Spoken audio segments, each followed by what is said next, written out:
All right, ladies and gentlemen, welcome back for another episode of A Desire to Inspire. And my gosh, I have an incredibly exciting guest today, Todd Swank, aka Short Arm Guy.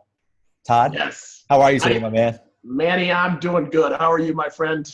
As good as it can get. And that's life is great. And I'm here with you, which makes it even better. First off, before I go into anything, I want to just show my sincere appreciation for you and say thank you for wanting to be a part of the show and share your message. I cannot wait for your message to come out. And I am thrilled about today's interview. Yes, me too. I'm thrilled to be here, Manny. I'm really inspired by what you're doing. I think you got a great show in front of you, Desire to Inspire. It's a great message. It's a great thing to be doing for the world. And I believe you're going to go places. This is going to be huge, and everybody's going to be talking about it soon enough. So, well, thank you, man. I appreciate that. This is not about me, though. This is about the people that I bring onto the show, because I know everybody has a story and a message to share, and this is what drove me to want to put together this platform. So before we get started, as I said, thank you. I look forward to everything that this is going to bring out of you. But I wanted to start with your story and have you introduce yourself to our listeners and kind of tell us what your backstory is, my friend. Absolutely. So, again, my name is Todd Swank. You can kind of see I'm not afraid. Every week I hold my arms up high on the internet and so everybody can see me. So I was born, so my name is Todd Swank. And again, thank you so much for having me today. I was born with something called Holt-Oram syndrome. And now I never knew what Holt-Oram syndrome was until my own boys were born, but I can get to that later. But basically I have different arms. My left arm is quite a bit shorter. I was born without a radius on this side. And on this side, I have a radius. It's a little bit shorter than it should be. And then obviously I've got 4 fingers on each hand. I was actually born with 5 fingers on this hand, but the thumb, when I was born, it was really underdeveloped. So when I was 6 weeks old, I was taken to Mayo Clinic in Rochester, Minnesota, and the doctors removed the mutant thumb, and they turned my index finger into this thumb-looking thing here. And it's called apologization is the name of the surgery. But basically, I've had that since I was 6 weeks old, and I was 46 now. So after 46 years, it's working pretty good. And on this arm, this was more underdeveloped, but basically I was born completely without a thumb here, like I said, without a radius. The shoulder was underdeveloped. And so since my boys were born, like I said, I'll talk to you a little bit more about that. I've learned that what happens is in the developing fetus, apparently the blood circulation isn't working normally. And so as the fetus is growing, it's underdeveloped here. And so sometimes with Holt-Oram syndrome, you get a heart condition, which thank God I didn't have, but both my boys did. And you have this underdeveloped thing from your thumbs to your radius to the shoulders all the way down. And I think it's less pronounced on the right-hand side because that's the side that's farther away from the heart. So in any case, I was all messed up when I was born.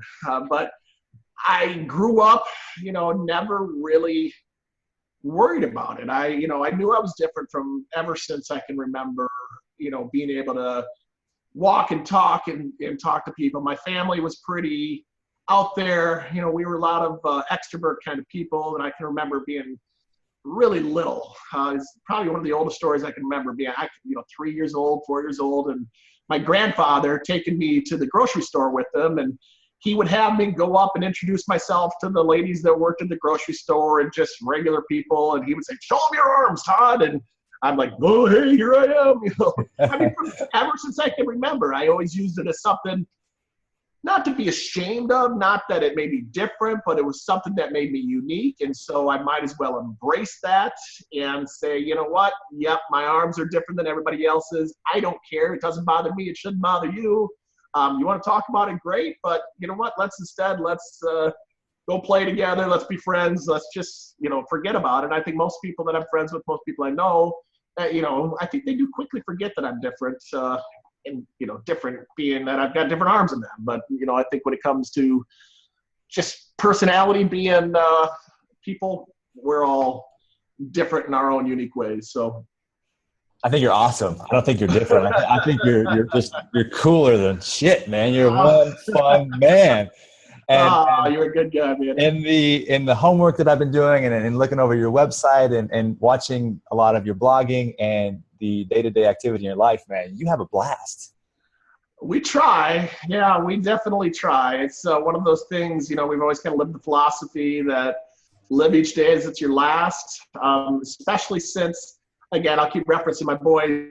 So I'll fast forward. Normally I talk a little bit more about my childhood and stuff, but with Holt-Oram syndrome, you apparently have a 50-50 chance of passing that on to your children. Now, my wife and I didn't know that when we were just, trying to have babies, but we found out about 5 months into the pregnancy. We had all sorts of surprises with her pregnancy. We first found out she was having twins, which was a big shock. And, going from no kids to all of a sudden going to have 2 kids, it's like, oh my gosh, that's crazy. And so with that, because we were having twins, we had to go see some specialists, some more advanced doctors. We started having ultrasounds earlier. Well, the first ultrasound was at probably 4 or 5 months when she was pregnant. They saw that they were both having heart conditions. And that scared us to death. And so at first we thought we only one had a heart condition. Then the next doctor's appointment, we found out they both had heart conditions. And so we had to go through that realization. And then my wife got toxemia. She had to go in 5 weeks early, and then they were born. And then right when they were born, I've got video of me, they were born to be a C-section, but I got video of me going to the nurse with my son Luke. He was the first one out, and I'm taping her. We're all excited. We know that there's heart conditions. There's literally like 30 people in the room because they've got twins with heart conditions. We're at this special hospital in Minneapolis called Abbott Northwestern, and there's literally, maybe not 30, but 15 people in the room. There was 2 doctors for this baby and 2 doctors for that baby, and a specialist, and so I'm just wired out. I'm having kids. I got my kids, and so Luke comes out. The nurse shows him to me, and sure enough, Luke's got hands like mine, and it just totally shocked me because I just didn't even see that coming. You'd think I would have thought that, but it never even occurred to me that my child could have hands like mine. And so in the video, I'm taping her. I'm like, oh, there's my son. And she's like, oh, and look at his hand. I'm like, what? So it's all good. But yeah, so in any case, I jump all around here. But so my boys were born with Holt-Oram syndrome as well. And what I found out since is it's also known as hand-heart syndrome. And again, I didn't have the heart conditions, but both my sons were born with pretty serious heart defects. My one son, Avery, had a big hole in his heart that was about the size of a quarter that eventually got corrected. And then Luke actually had something called, they thought it was a single AV canal. Turns out he had to go through a series of surgeries where basically he has like a 2-chambered heart right now. And so, they've been in and out of the hospital, I think between the 2 of them, like 25, 30 times, we've lost count of surgeries. It's like, 20 surgeries between the 2 of them. But, we've always lived this life with our children as being tenuous. To get back to your point, why we live life like every day is your last is because we talk about that all the time. We've had to go through all these surgeries, all these crazy things in our lives with our kids. And the one thing we always wanted to live, especially when they were little, we didn't know how long we'd have with them. We didn't know if they'd live to be 5 or 10 or 15. And so I vowed that we're going to do everything we can. We're going to go on as many trips as we can. We're going to go special places and do special things and always have fun and always appreciate life, because life is a gift. And, sure, we had a lot of scary times, a lot of times that we were in fear for what they had. And we always had, surgeries out front. It's like we knew 2 years from now we were going to have a huge surgery. And we knew it was always going to be something to fear about. And you can live your life going, oh my gosh, I'm going to hide and I'm going to cry all the time and I'm going to be in constant fear. Or you can say, you know what? We got today. We got this weekend. Let's have fun. Let's live life. Let's enjoy it. And, we're going to have plenty of times to be scared, plenty of time to cry when that time comes. But when times are good, man, embrace it, live life, and love it. You're doing a great job, man. Great job. I'm blown away. And I know we talked a little bit before we got on this call over the phone, and we were talking kind of about how, we have some of us have first world problems, and we don't even really acknowledge those who have true, real problems that they're dealing with on a day-to-day basis. And so how have you been able to deal with this throughout your lifetime? what do you attribute your positive attitude to over the course of time? Well, so yeah, some people will look at my problems and say, oh my gosh, my life is so good. I don't have any problems like that guy. But I've seen people, when we were in the hospital with our boys and we were praying for them, we were with other families that weren't as lucky as us. They lost their children. So we consider ourselves to be extremely blessed. And I don't know if you can look at, having children with heart conditions and, always fearful things that they're doing and consider yourself blessed. But again, for the most part, my kids are doing great. They're twins. They're 17 years old now. They're both in high school. They're both looking to go to college. They're both close to earning their Eagle Scouts. We've had a great life. Like I said, we've traveled. We put our lives on the internet for the world to see every week and doing fun stuff. But we feel extremely blessed just because, we are still all here. We are still all a family and able to enjoy ourselves, enjoy life. So certainly you can dwell on the crappy things that happen to you. And I think you mentioned a couple things, my car broke down, last week my iPhone screen broke. You're like, damn it. But you look at it, it's like, it's a phone. It's not the end of the world. We still have our health. We still are doing good today.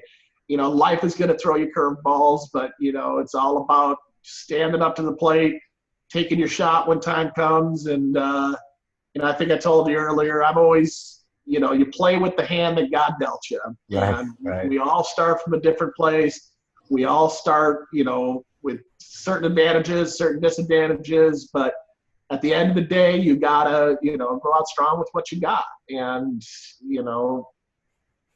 just face life that way.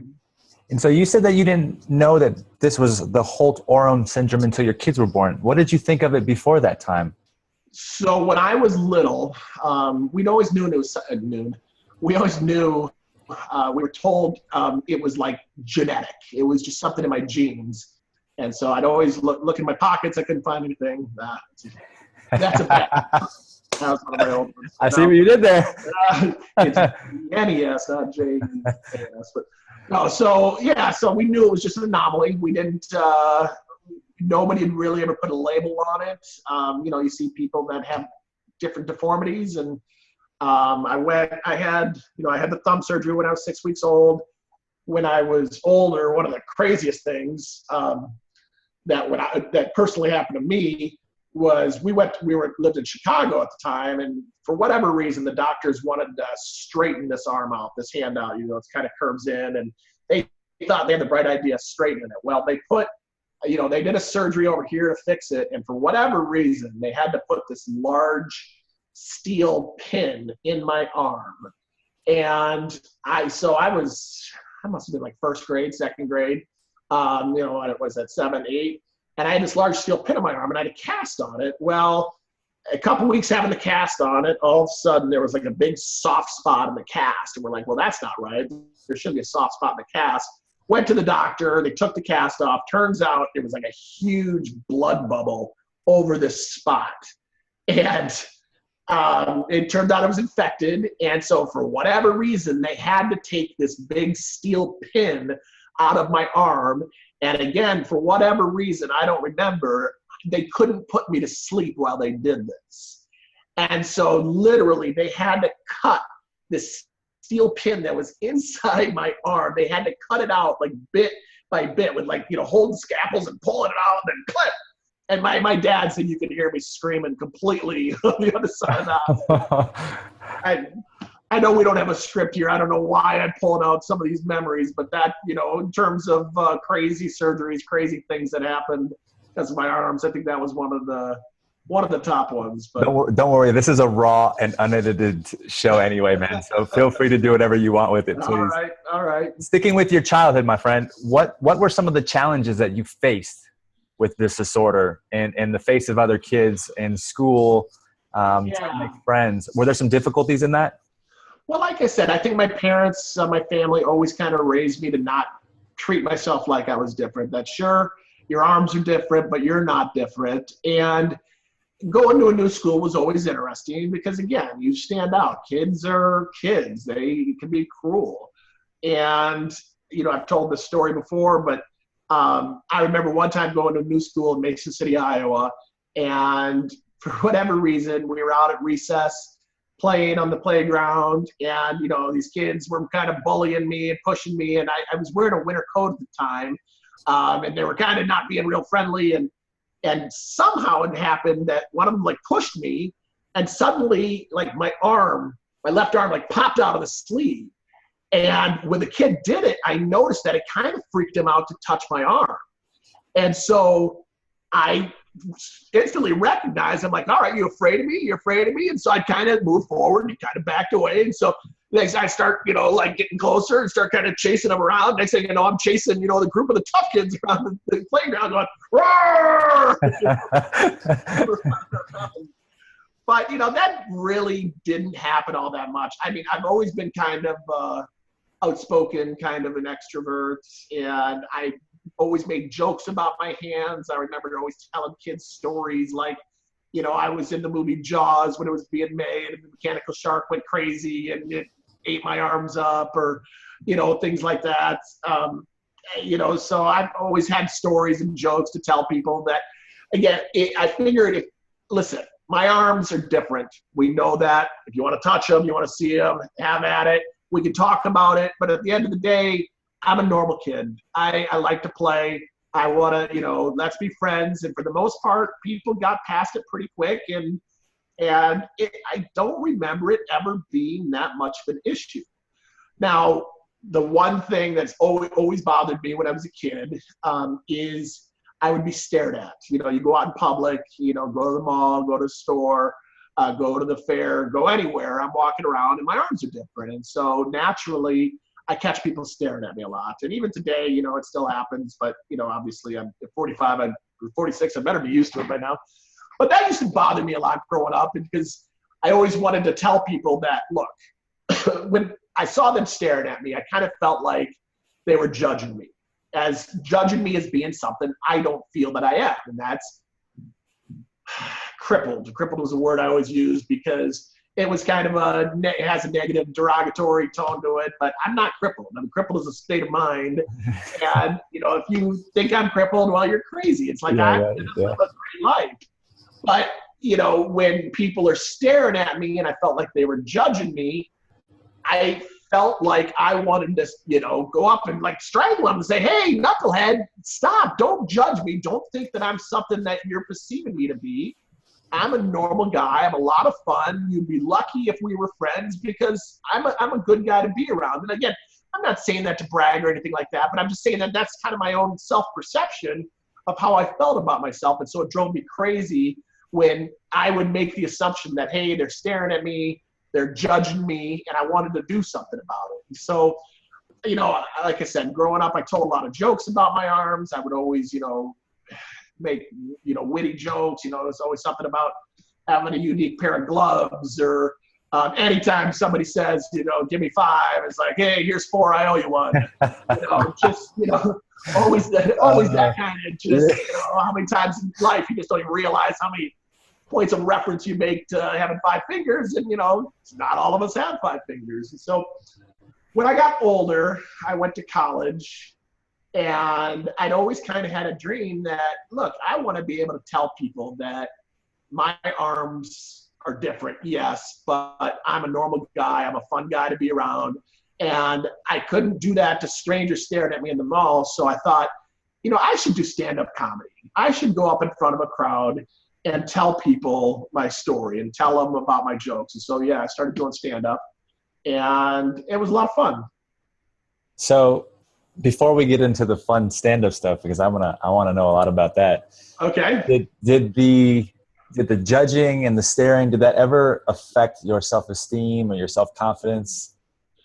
Well, I'd be lying if I said never, because of course we all get in moods. We all have tough days. We all are set back in life, and we all have challenges we have to deal with. And certainly every day is not rainbows and pancakes, or I don't know if that's a good reference or not, but rainbows and something. So yeah, I mean, certainly I times felt sorry for myself, and times you question, hey God, you know, why why me? Why did you select me to be different than everybody else? But I don't know. I never really got down and like depressed and felt, horrible about myself. I just always had something in myself that said, you're more than what people perceive you to be, that you gotta, make life what you want it to be. It's up to, I love that saying, with all the 2-letter words, if it is to be, it is up to me. That is something that it's so true. It's like, if I believe in my heart that I am destined to be something special in this world, well, then darn it, I better go out and figure out how to do that. And sitting around feeling sorry for myself because my arms are different than anybody else isn't getting me where I want to go.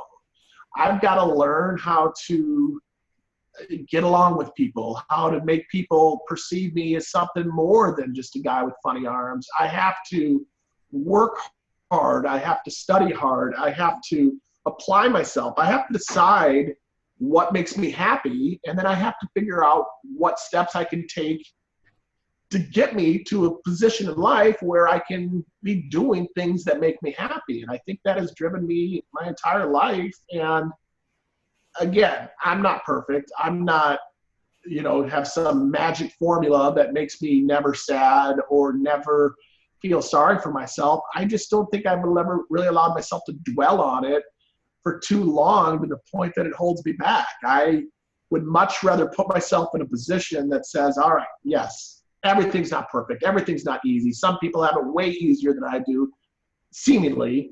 But what can I do with my life, with my situation, to get me to a place that I'm going to be where I can be happy?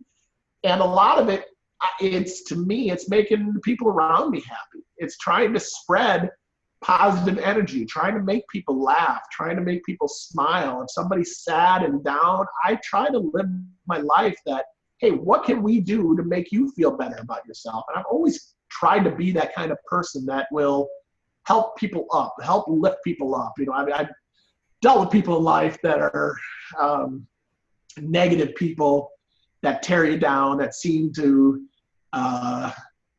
drive themselves by climbing on the backs of others and tearing people down, builds them up. And I just think that's a horrible way to live. And I don't think in the long term, people that are like that tear people down, are ever going to be truly happy. I think that inside those people, they have something kind of the opposite of what I have inside, where I feel like, sure, I don't look like something special, but darn it, there's something inside me that's special, and I'm going to do everything I can to live my life to reach that potential. And I think some people in life, feel that maybe they have seemingly everything going for them, but inside they feel a darkness and that they maybe don't deserve what they have. And, again, you'd like to help those people too, but a lot of times those people, just refuse to help themselves. But I try to avoid people like that in my life. And if I see people who need help that don't feel good about themselves, I think it's in my best interest to try and help lift them up, because I lift them up and lifts me up, and it's a win-win situation. And I know that sounds corny and all that kind of stuff, and I don't consciously, live my life that way, going, I'm going to walk around and help people today.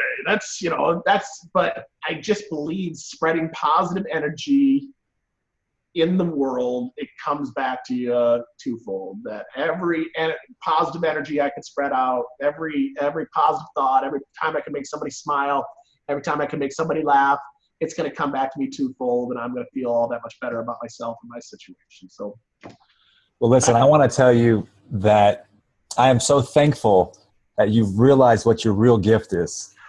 And it's very hard for a lot of people to understand that they are blessed in certain circumstances. And in your case, I'm trying to listen for, what may have got you to that point, but it sounds like you were out of the gate. You were already this happy and you just accepted it, which is very difficult. And that right there tells me that you've figured out why you're here on this earth, and that you are here to inspire and to give hope and to make people happy, man. And let me tell you something.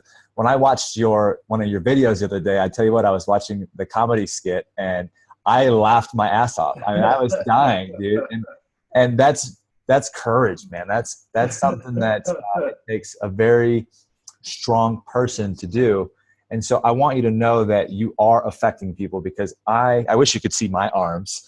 I have goosebumps throughout this whole conversation because of what you're saying, man. So please just keep doing what you're doing.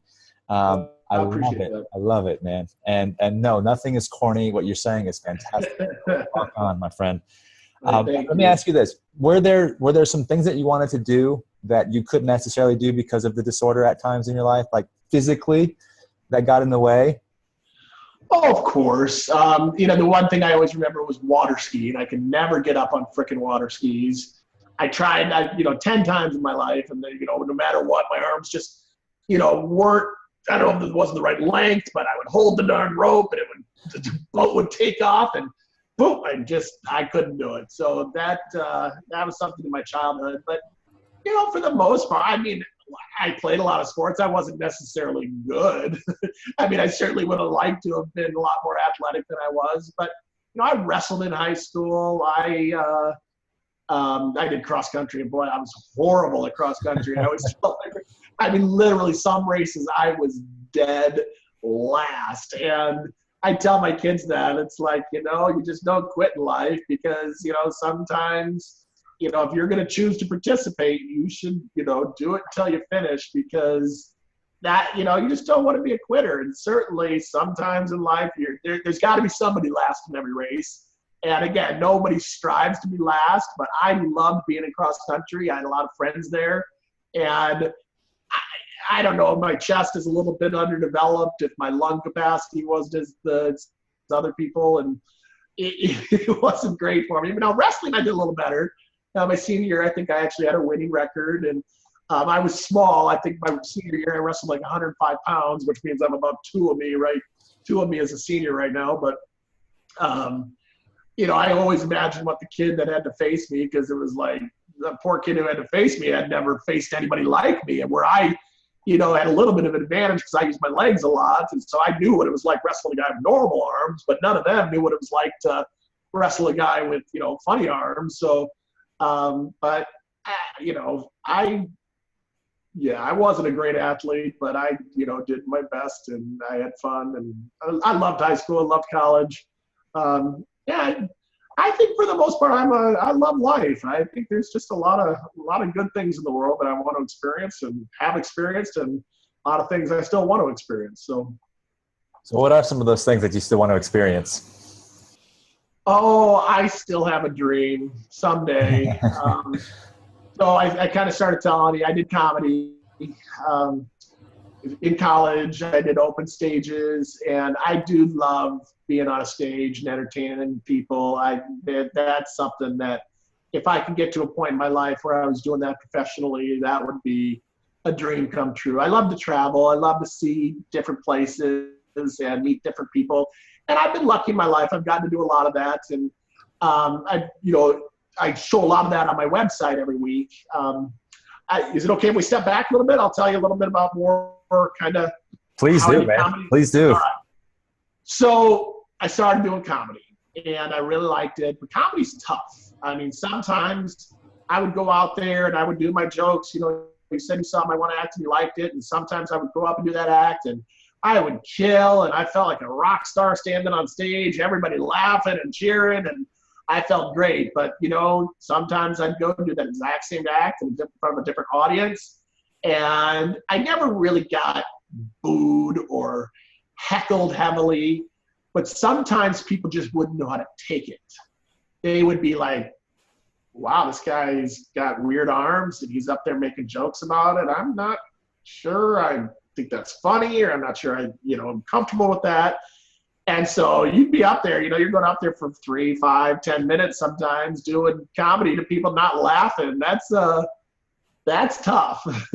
So I loved doing comedy and loved it when it was going well. But I also met a lot of really, really funny comedians, and they were going from little club to little club, touring. I grew up in Iowa, touring around small towns in Iowa and Minnesota, the Midwest. And, you know, they were doing it for years and they hadn't really made it. And I graduated college, I had a degree in marketing. And so my wife and I kind of had to make a choice. You know, was I really going to pursue comedy? Was I going to try and, you know, make a go of it and go on the road and that sort of thing?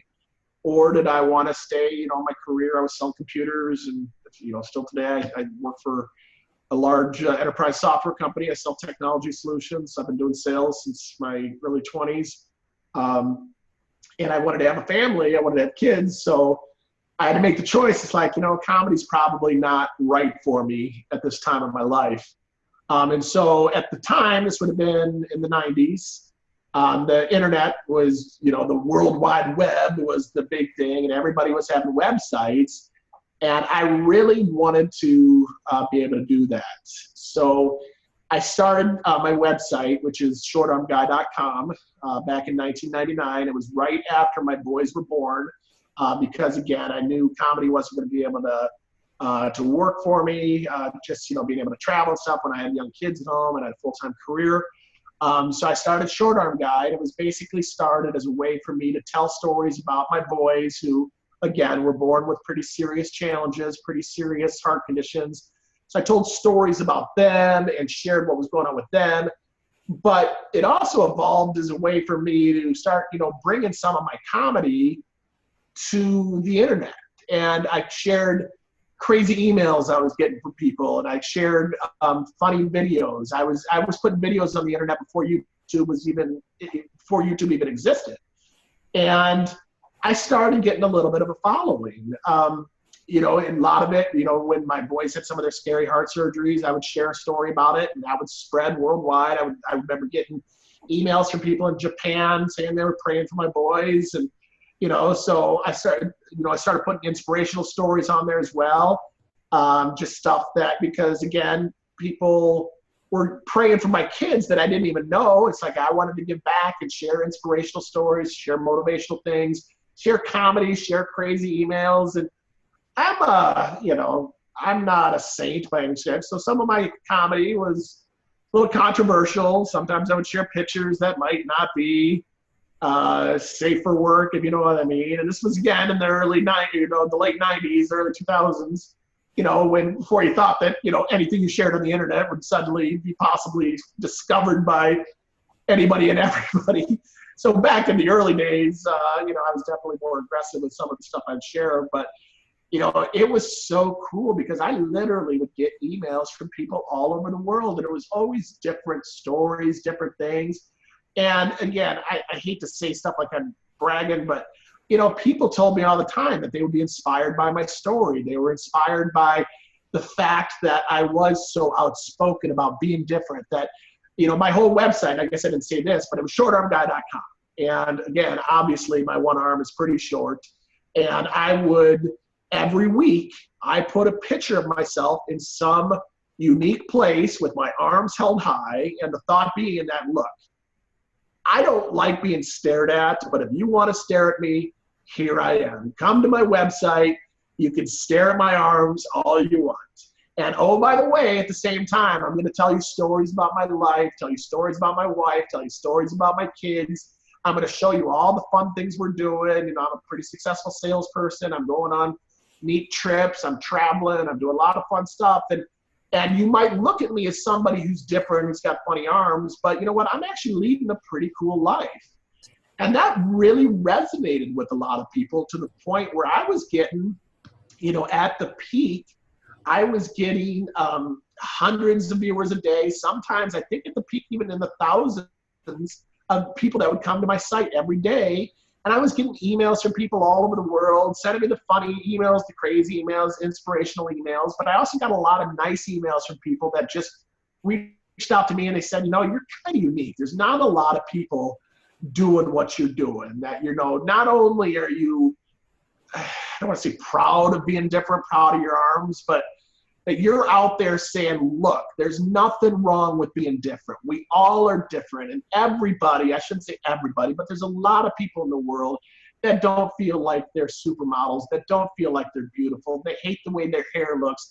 They hate their weight. They hate they think their legs look funny or their boobs look funny or whatever. I mean, a lot of people are self-conscious about certain things about themselves. And I think they came to see me and were like, holy crap, dude. If I looked like you, I would never leave the house. I would be so ashamed. And here you are, holding your arms up high to the world saying, here I am. And I'm not ashamed of myself. I'm actually proud of myself. I'm proud of being unique. And I'm living a great life. And you know what? You can too, is how I tried to perceive it. It's like, don't let your perceived limitations hold you back. Go for it. Go for life. It's like you can dwell on so many things in life and you can let that hold you down. But if you can just learn that, you know what, it doesn't matter that I'm overweight. It doesn't matter that my eyes are crooked. It doesn't matter that my hair looks funny. It's all about how I feel about myself. And if I can get past that thing that bothers me so much and I can live my life in a positive way, that I can try and spread positive energy, that I can try and be happy from the inside about myself no matter what I look like, I think that's a better way to live. And I think it makes people happier if you can continue to do that. And it's not easy necessarily, especially if you've lived a life where you do feel bad about yourself and you get sucked down in that. So, the longer you let yourself live on that, it builds on itself. That negativity builds on itself. And that's why you have to consciously say, I'm going to not let this bother me. I'm going to be happy today, and I'm going to go out and spread happiness to other people. And if I see somebody out there that's down about themselves or down on themselves, I'm going to do everything I can to make that person feel better about himself. And if I can do that, well, darn it, I'm going to feel better about myself too, because it's contagious. If I can spread positive energy to you, well, I'm going to get that back, and not even necessarily consciously get that back, but just by the act of reaching out and being good to somebody else, it's going to lift both of us up. And again, that's corny as hell. I don't know, but I think I've always lived my life that way. And I don't know why. Ever since I can remember, I felt like God had a special plan for me. And I'm not an overly religious person, but I'm one who's prayed, especially, go through what we went through with my kids. I prayed all the time. And I think there is a higher power. I don't, understand religion all that well. And I don't understand, how religion drives a lot of people to a negative place. But to me, I do believe that we're all born with a mission on this planet, and that we have to consciously live our life to add a positive change to the world. And if we can do that, it's going to help us to be happier. It's going to help us to inspire yourself, inspire others, and ultimately just be in a better place. Will you do me a huge favor? What's that? I'm going to request this from you, but I mean this from the bottom of my heart. And I heard you say a lot of what you just said kind of in the past tense when it comes to your comedy and being on stage. Will you please give it everything that you've got and move forward with it with all your might, man? Because I tell you what, dude, you are transforming lives as we speak. And you are supposed to be on a stage, and you are supposed to make people laugh. And if you don't do more of it, I'm going to personally come to Minnesota and get you onto a stage so that you can continue to do what you love to do, man, because that's your place. That's where you should be. I appreciate that, man. I haven't done it much at all lately, but man, when I have, and it's certainly something I love to do. And yeah, I would love the opportunity. So my kids go to college next year, and I've always kind of said, when they went, when they were born, it's kind of when I put it on hold. I think, after they're on their own and they're successfully taking care of themselves, and yeah, I probably will, take that step again. So thank you for your encouragement. I do. I'm going to stay on you for that one. Fair enough. Fair enough. When your podcast has you, internationally known, I'll, not sure if you'll remember me, but it's all good. Are you kidding me? I love each and every single one of my guests, and I do everything I can to stay in touch with them as often as possible. And that's what makes this so awesome, man. So yeah, well, that's awesome, man. Appreciate let me ask you this question. Do you have a routine that you work with that can continuously get you into that happiness state? Well, certainly. And again, prayer certainly is the thing. In my darkest days, yeah, that's totally what it is. I pray, in my head, and I pray to God that I think has got my back and continues to tell me how to live a positive direction. And again, for the most part, I try to, live day to day by, spreading positivity, by joking and laughing and that kind of thing. But when it comes to dark times, when life isn't necessarily going your way, especially in my situation with our kids' health situation, we've had some pretty scary times.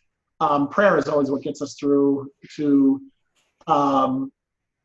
believe that, no matter how dark it is, that, and we've had some crazy, crazy times. I mean, 2 years ago, my son Luke, who between the two of them had the more serious heart condition, we've been doing good for a long time. He had, several surgeries. I think I told you he had like a 2-chambered heart at the end of his surgeries. It's called Fontan. But this would have been his sophomore year in high school. He's a senior now. He was retaining a lot of fluid on his stomach. And we went to the doctor, to his cardiologist, and they did an x-ray or I think it was an ultrasound, and saw that there was some weird nodules, they called them, on his liver. And they said, wow, that's kind of concerning, with his heart condition, that, liver problems is something we watch out for. And so we went from Children's Heart Clinic. We were referred to a liver specialist. They referred us to the University of Minnesota. And we went to the University of Minnesota, and they're like, all right, well, he needs a heart and liver transplant. And we're like, excuse me? And they're like, oh, yeah, that's, it's never really been done on a child in Minnesota before, but we can do it. We do a lot of heart transplants here. We do a lot of liver transplants here. We can help you out with that. And we're like, okay. And so again, you get to the point where you're hearing this stuff and you have to live your life and still, be able to function and be there for our 16-year-old child at the time, 15-year-old child at the time, and tell him that everything's going to be okay when you're hearing stories like, oh my gosh, this is scary as heck. And it got worse and worse and worse. We went through the evaluation process. He had to go through 3 days of extensive testing. He had to get like blood draws, and I can't remember how many it was off the top of my head, but it was like 25 vials of blood they had to take out of this kid who didn't like getting shots. And he had to sit there one after another, getting 25 vials taken out of him, and go through and hear every one of these doctors telling about what it's like to live with a heart transplant, what it's like to live with a liver transplant. We're going to be in the hospital for 6 months. And, you're going to be taking these anti-rejection medications. And so then we go through this testing, and then we're told, all right, well, the heart team thinks only a heart transplant. The liver team wants to do heart and liver transplant. And they can't decide. So they do a biopsy. They see something weird on his liver. They do a biopsy on his liver, and they basically tell us that they're pretty certain that it's cancer on his liver, which is going to decide everything and is going to decide it. So now we have to live with, okay, our kid on top of all this has cancer. And we live with that for a few days, and we still have to pray and tell God, and we still are going, Luke, everything's going to be fine. Whatever, we're going to face it. We're going to deal with it. We're going to live our lives. We're going to, we used to tell him when he was little, we'd have to go to surgeries, that you're like a warrior. You're like a soldier that's protecting your village. And outside is an army that's ready to attack. And you're in here, your family's in here, and you have to protect them. And you don't necessarily want to fight. You don't have a choice. There's an army that's coming in here, and they're going to attack. And so we have to go face that surgery, face those doctors like a warrior. And so we used to tell him to scream, booyah. This was when he was real little, like you're going out there and charging. Yeah, it's an analogy. It's a surgery. It's not a war, but it's the same kind of thing. In life, we don't always have a choice about the battles we have to face. But you do have a choice in how you face them. And you can go into it with fear, or you could say, God, I don't understand the plan you have for me on this earth. But you know what? I believe that you have a special plan for me. I have faith that things are all going to work out. And granted, I've seen enough stories that it doesn't always work out for everybody. God bless them. But we have been blessed, and we have gotten through it. We went through many scary, scary, scary surgeries, but we did not think we were going to get our son back. And we're still here fighting. And the whole heart and liver transplant, the University of Minnesota told us they couldn't decide.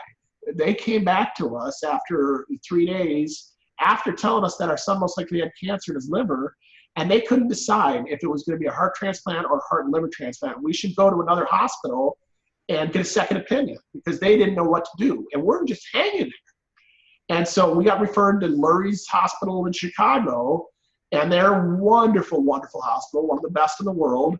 And we went there. We went through another heart and liver transplant evaluation. And the first one is the heart surgeon comes in. He goes, Luke, your heart looks pretty good. He goes, honestly, it's functioning as well as mine is, because there's no way we would recommend a heart transplant at this time.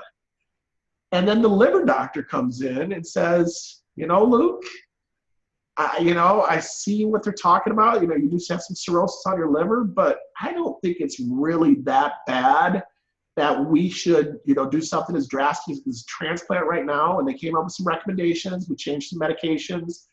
They suggested a pacemaker, which he got. And that was a year and a half ago that he got that. Well, now in the past year, he's grown 4, 5, 6 inches. I can't remember exactly. We just went to Mayo Clinic in Rochester for another evaluation 2 weeks ago. And the heart doctor again said, Luke, your heart is looking really strong. There's certainly no need for a transplant at this time. And then we went to the liver doctor, and the liver doctor told us even something better was that, Luke, I don't see what they saw 2 years ago. He goes, I wouldn't even say you have cirrhosis of the liver. He goes, I would say maybe fibrosis, but that's like a downgraded version. So really, he said the liver is constantly regenerating itself, and it looks to me like your liver is healthier. And we don't know if that was from the pacemaker, from some of the medication changes that he went through, from positive living, the way we try and live our lives, or from prayer of God, or good doctors. I think between all those things that we came through. But again, not everybody gets a happy ending like that. And we're not, we're certainly not taking anything for granted, because we recognize that any day we could have something else come up. And, life is like that, perfectly healthy people have problems every day that suddenly change their lives for the worse. But you can't live your life in fear of that. Even when you have something like we had, where it was inevitable that we were facing something scary, something terrible, you can't live your life like it's over, like it's time to give up. Like, we've tried to be, as a family, we've tried to be strong for each other. And that's something I haven't even talked about. My beautiful wife of 21 years, oh, she killed me, 23 years, gosh. 23, I have to go back, 1993, it's 2016. Actually, 1994, it's 22 years, my bad, 22 years. My wife is phenomenal. We have had to be strong for each other through so many different things like this. And so, of course, relationships, are critical as well. But again, it's about being positive. It's about trying to live life, in the best way you possibly can. It's to provide love to your family, love, support to the people that depend on you, and pray to God that things are going to work out, and hopefully you'll be like us. And again, a year from now, things could be totally different. We could be facing fear again, but we've been there, and we're just going to tackle each day as it comes. And the days like right now where things are good, well, we're going to try and live life to the fullest. And that was what I did with my website. And I still to this day do my website. Every week, and I calculated it once. It's been, 17, I started in 1999, it's 2016, so 16 years, and every week I hold a picture of myself up, hands held up high, that here I am, short arm guy, in a fun place with fun people doing fun things. And so what is that, 52 times 16 years, 52 weeks times 16 years? I can't even think, it's 500, 800 pictures of me out on the internet doing this in one way, shape, or form. So I'm sure I drive some people crazy, over pushing stuff and that sort of thing. But that's not your problem, my friend. That's yeah, and that's it. Because in my life there's certainly been some some haters, some people that, not very many times, but sometimes, it's the internet. I get people sending me hate mail or, stuff like that. But, I decided long ago that you just don't get it. You just haven't walked in my shoes, and, that's your problem. And if you want to spread, again, that negativity, that's going to come back on you twofold. Every time that you tear somebody down, every time that you intentionally go out to hurt somebody, to cause negative energy in their life, that comes back on you twice as hard. And you might not realize it at the time, but no question in my mind, if you're going to focus your life on bringing people down and causing negative energy and causing hatred, causing anger, it's going to fester inside of you until it just becomes something that's dark and evil, and it's not a good way to live your life. It's so much better to find the light inside of you and to share that light with others, because by sharing that light, it makes it stronger. You become stronger, the people around you become stronger, and everybody will be better for it. So, do your boys have the same attitude as you? Probably not. I hope they will someday when they get older. I think, they're 17. They're interested in girls and, just getting through school and college and stuff like that. I don't think they've had time to really digest the world of how to spread positive energy. But, when I think about it, it's like when we go to like the parent-teacher conferences and talk to the people, I hear that a lot, that people are just saying, your kids are just such bright, happy people to be around. They're just always smiling, always spend life. So yeah, I think they probably are like that. Like I said, we butt heads on a lot of things, but they're teenagers. Exactly. They're smarter than I am. And when I was 13, I was way smarter than my parents were too. So, but yeah, I think they're pretty good kids. Are your parents still around in your life right now? My mom is. My father passed 6-7 years ago, so unfortunately. But yeah, my mom's still around. She's a good egg. She's got her own, but she was always one through everything that she stayed positive, and even during the darkest times with Luke when he was a baby, we really thought we lost him one time. He lived on a machine that acted as his heart and lungs for 6 whole days, that we thought we lost him, and they said, well, we can put him on this machine and, we can keep him breathing and living that way. And he did. And I thought, there's no way he's coming back. We're planning, funeral arrangements and stuff like that. My mom was like, he's going to make it. And sure enough, he did. And, that was 16 years ago, and they're still going strong. So, yeah. Amazing. Yeah. Like I said, I didn't know. When we talked about doing this today, I didn't know I was going to go into all this kind of stuff, but I don't want it to end. Well, you're a good guy, man. I appreciate the opportunity to talk to you. So. Oh, it's my pleasure. Thank you. A few more things we've got to cover. I always ask at the end, what is your one message of inspiration for our listeners to help them kind of uncover that potential that's sitting beneath the surface? Well, again, don't focus on the things in your life that are negative. Don't focus on the things about yourself that you don't like. Find what it is about yourself that you do like. Find what you want to do with your life and focus on that. And spread positive energy to others. And that will come back and benefit you. And I know it's corny. I know it's, do a good deed and, all that kind of stuff. But it's true. Your energy, if you focus on the things you don't like about yourself, that's just going to bring you down. It's just going to make it worse. You're going to just always be focused on the negative. Focus on what makes you happy about yourself, what makes you happy in life, and put your energy into that and spread positive energy as you do it. And before you know it, if you're in a bad place, if you're not happy with life, you got 2 choices. You can live negative or you can live positive. And I like to live positive. And I think if you do it as well, it's going to be a better thing for you. Words to remember right there, my friend. Words to remember. I want to do something off the wall right now. I haven't done this before. I think I'm going to bypass the 3 secret questions.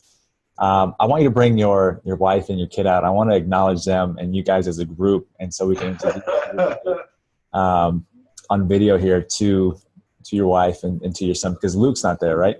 I think Luke is working. So we can do snuck it in behind me while we're doing it. I haven't seen him, but if you could get them to come down, and I really want to just right. the frame. So hey, Sherry. I don't know where she is. Sherry. we'll get her. All right, hold on. Yeah. No worries.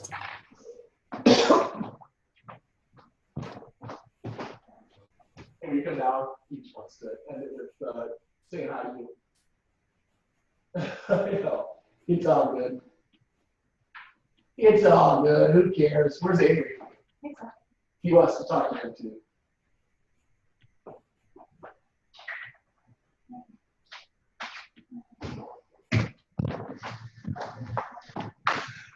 Of course, she's like me, going, "We're gonna be on video." I wasn't. I'm thinking podcast. I'm thinking audio. Where am I?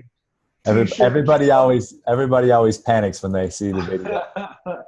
So don't feel bad. So this is my son Avery, and it's my wife Sherry. We've been talking a lot about you guys. So now, can they hear me? Hold on, I'll take up the. So Sherry, they can't see you. Can you guys hear me? Yes. Yeah.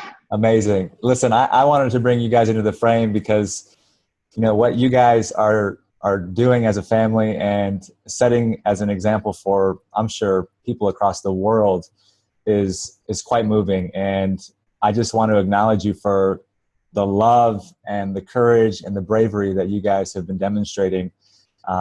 I just think it's unbelievable. And I have the goosebumps right now again. I want everybody that sees this to really understand what life is supposed to be lived like, and to really have them know that you guys are the definition of fighting the good fight. So keep it up. And I'm going to, do as much as I can to stay in touch with you guys as often as I can to stay updated. And I just want to know that you guys are amazing. You guys are just rock stars, man. I'm so proud of you guys. Well, thank you so much. Yeah. So, wow. I told him I didn't want this interview to finish because, I feel like I could talk to you guys for 5 hours. I might have to make a special trip to Minneapolis. There you go. That would be good, right? We'll come to Vegas and see you. There you go. That's good too. Yeah. You got a few years for the 17-year-old one, but yeah, exactly. we'll still find some fun stuff to do. Vegas is a good town. A lot of recreation, outdoor stuff, Hoover Dam, Lake Mead. Absolutely. No, we've always talked about bringing them down there. So now's the perfect time. Absolutely. Anyway, guys, you're amazing, man. Keep it up, and I'm so proud of you guys, seriously. And keep doing what you're doing. I'm so happy for you. Thanks so much. Thank so you. Nice meeting you. Thank you, Manny. Likewise. Put those headphones back on. All right. Thanks, guys. Thanks.